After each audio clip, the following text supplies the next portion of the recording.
10वां अध्याय। ओम नमः चंडिकाय। शुंभ वध। ध्यान। मैं मस्तक पर अर्धचंद्र धारण करने वाली शिव शक्ति स्वरूपा भगवती कामेश्वरी का हृदय में चिंतन करता हूँ। वे तपाए हुए स्वर्ण के समान सुंदर हैं। सूर्य, चंद्रमा और अग्नि, ये ही तीन उनके नेत्र हैं तथा वे अपने मनोहर हाथों में धनुष, बाण, अंकुश, पाश और शूल धारण किए हुए हैं। जैसे कहते हैं, राजन, अपने प्राणों के समान प्यारे भाई निशुंभ को मारा गया देख तथा सारी सेना का संहार होता जान। शुंभ ने कुपित होकर कहा, दुष्ट दुर्गे, तू बल के अभिमान में आकर झूठ मूठ का घमंड न दिखा। तू बड़ी माननीय बनी हुई है, किंतु दूसरी स्त्रियों के बल का सहारा लेकर लेती है। देवी बोली, ओ दुष्ट, मैं अकेली ही हूँ इस संसार में, मेरे सिवा दूसरी कौन है?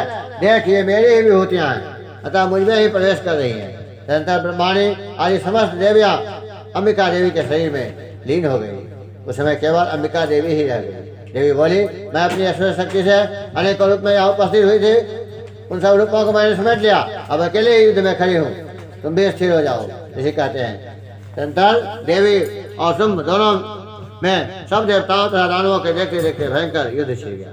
बाणों की वर्षा तथा तीखे शस्त्रों एवं दारुण अस्त्रों के प्रहार के कारण उन दोनों का युद्ध सब लोगों के लिए बड़ा भयानक प्रतीत हुआ।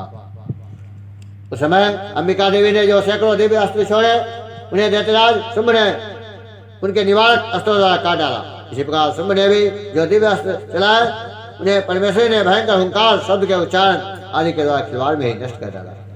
तब उस असुर ने सैकड़ों बाणों से देवी को आच्छादित कर दिया।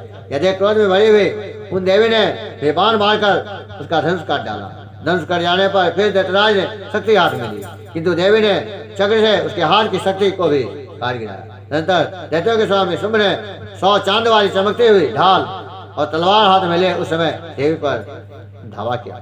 उसके आते ही चंडिका ने अपने धनुष से छोड़े हुए तीखे बाण द्वारा उसके सूर्य किरणों के समान उज्ज्वल ढाल और तलवार को तुरंत काट दिया।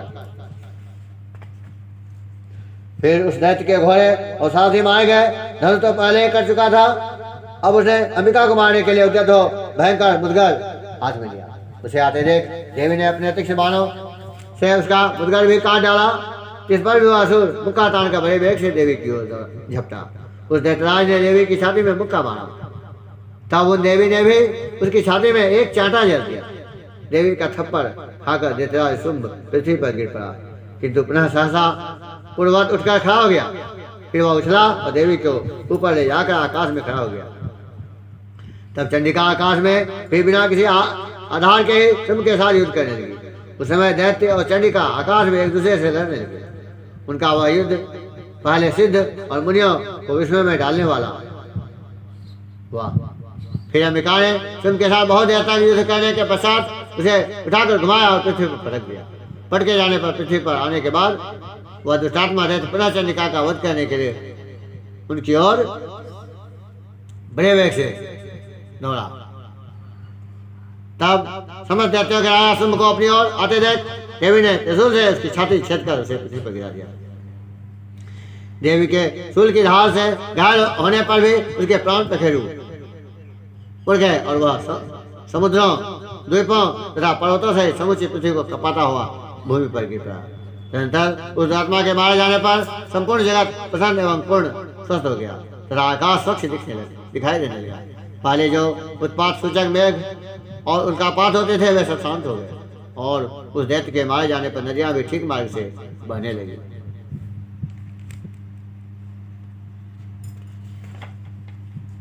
उस समय शुंभ की मृत्यु के बाद संपूर्ण देवताओं का हृदय हर्ष से भर गया और गंधर्वगण मधुर गीत गाने लगे।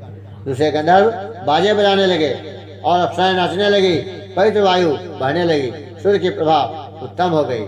अग्निशाला की बुझी हुई आग अपने आप प्रज्वलित हो उठी तथा संपूर्ण दिशाओं के भयंकर शब्द शांत हो गए। इस प्रकार श्री मार्कंडेय पुराण में सावर्णिक मनवंतर की कथा के अंतर्गत देवी महात्म्य शुंभ वध नामक 10वां अध्याय पूरा हुआ। ओम नमः चंडिकाय दुर्गा देवी।